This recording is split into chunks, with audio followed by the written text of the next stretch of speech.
कभी सोचा है, एक सरपट दौड़ता घोड़ा या फिर वो फूलों से भरी हुई घाटी, इनको देखकर लगता है ना कि लाइफ मतलब जीवन हर जगह है।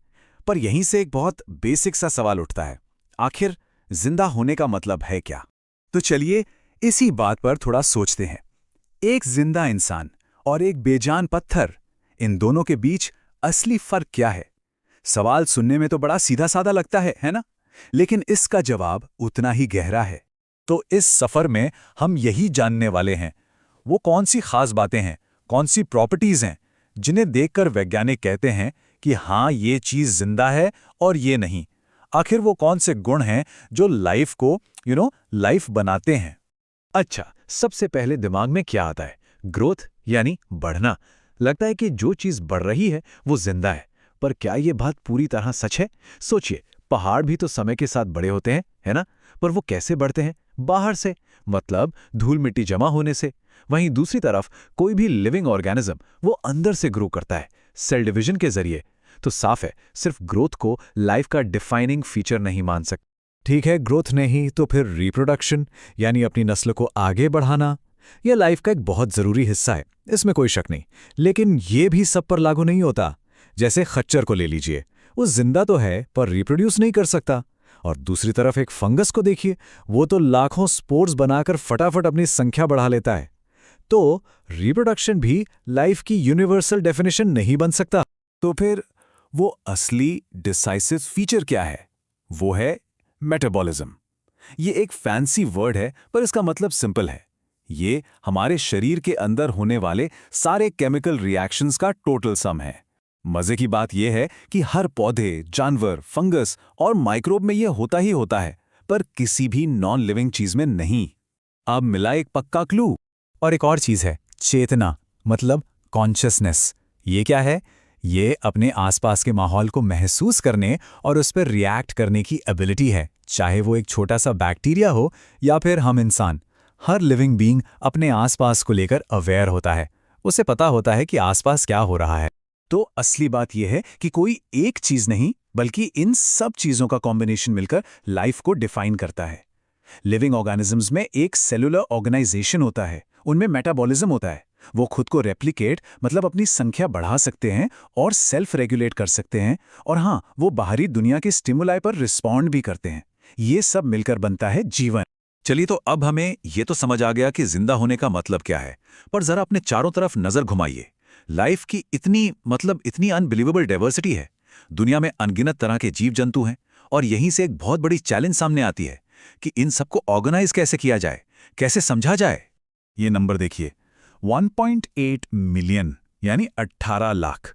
ये वो संख्या है उन स्पीशीज की जिन्हें आज तक साइंटिस्ट्स ने खोजा और डिस्क्राइब किया है। और ये तो सिर्फ वो हैं जिनका हमें पता है। ये नंबर कितना बड़ा है, और मजे की बात ये है कि ये लगातार बढ़ता ही जा रहा है। इसी को कहते हैं बायोडाइवर्सिटी, मतलब हमारी पृथ्वी पर मौजूद लाइफ की शेयर वैरायटी और नंबर। हर छोटा बड़ा पौधा, जानवर, माइक्रोब, सब मिलकर इस कमाल की विविधता को बनाते हैं। अब जरा सोचिए, लाखों स्पीशीज हैं और हर जगह उनके अपने अपने लोकल नाम हैं। भारत में जिसे आम कहते हैं, कहीं और कुछ और कहते होंगे। तो ऐसे में दुनिया भर के साइंटिस्ट्स ये कैसे पता करें कि वो सब एक ही चीज के बारे में बात कर रहे हैं? ये तो बहुत बड़ा कंफ्यूजन हो सकता है ना। बस इसी कंफ्यूजन को दूर करने के लिए एक सॉल्यूशन निकाला गया।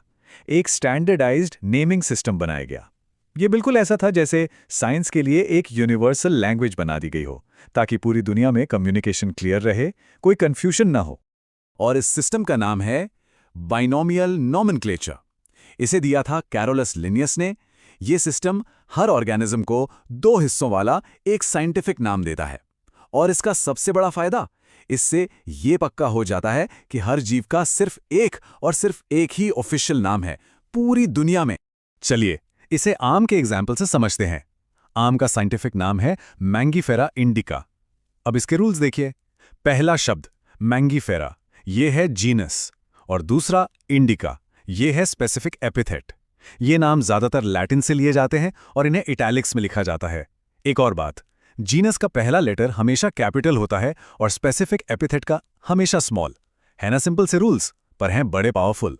तो ठीक है, अब हर स्पीशीज का एक यूनिक नाम तो हो गया, पर इन लाखों स्पीशीज को एक दूसरे से रिलेट करके ऑर्गेनाइज कैसे करें? बस यहीं पर एंट्री होती है क्लासिफिकेशन की एक सीढ़ी की, एक हायरार्की की। इस पूरे सिस्टम का कोर आइडिया इस एक लाइन में है।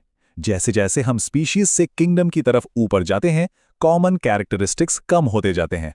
मतलब ये सिस्टम ऑर्गेनिजम्स को उनकी सिमिलैरिटीज के बेस पर ग्रुप करता है, मोस्ट स्पेसिफिक से लेकर मोस्ट जनरल तक। ये सिर्फ एक लिस्ट नहीं है, ये तो उनके एवोल्यूशनरी रिलेशनशिप्स का एक मैप है। तो ये है वो सीढ़ी जिसे टैक्सोनॉमिक हायरार्की कहते हैं। देखिए, ये शुरू होती है सबसे स्पेसिफिक लेवल स्पीशीज से और ऊपर जाती है सबसे जनरल लेवल किंगडम तक। और इस सीढ़ी के हर स्टेप को, हर रैंक को एक टैक्सॉन कहते हैं।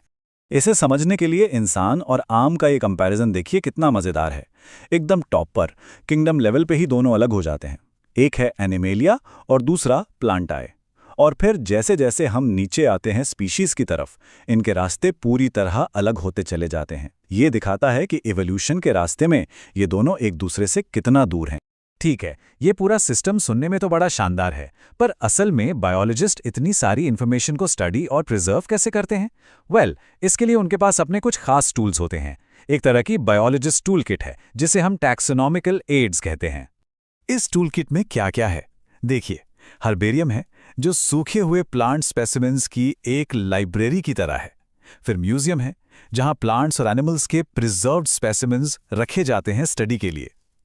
बोटानिकल गार्डन्स और जूलॉजिकल पार्क्स में हमें लिविंग स्पेसिमेंस देखने को मिलते हैं। और एक बहुत ही इंपॉर्टेंट टूल है टैक्सोनॉमिक की, जो कॉन्ट्रास्ट के बेस पर ऑर्गेनिजम्स को आइडेंटिफाई करने में मदद करती है। तो देखा, हमने शुरू किया था एक बहुत ही सिंपल से सवाल से, जीवन क्या है, और कहां पहुंच गए एक ऐसे शानदार सिस्टम तक जो हर लिविंग थिंग को एक दूसरे से जोड़ता है, हम इंसानों को भी और एक आम के पेड़ को भी। यही तो है क्लासिफिकेशन की खूबसूरती। और ये हमें एक बहुत ही एक्साइटिंग थॉट के साथ छोड़ जाता है। लाखों स्पीशीज तो अभी भी अनडिस्कवर्ड हैं, जिनके बारे में हमें पता ही नहीं है। जरा सोचिए, भविष्य में हम और कितने अमेजिंग रिलेशनशिप्स और कनेक्शंस खोजने वाले हैं। ये खोज अभी खत्म नहीं हुई है, ये तो बस शुरुआत है।